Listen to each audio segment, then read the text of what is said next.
Es esmu sporta ārste, kas beigusi Tartu universitāti, kā daudzi sporta ārsti Latvijā. Un tā kā sportistiem būtībā vienmēr vajadzēja veselību tūlīt un tagad, labāk vakar,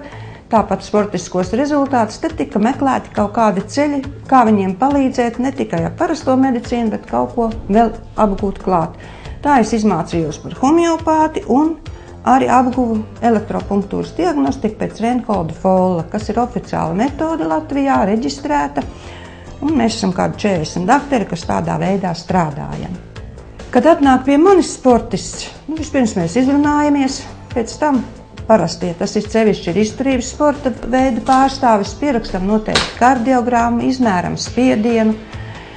un tālāk jau testēju ar šo elektropunktūras diagnostiku, kur var redzēt, kas ir vājās vietas, vai visi orgāni ir atbilstoši normai, un, ja nepieciešams, tad tālāk sūtu pie speciālistiem.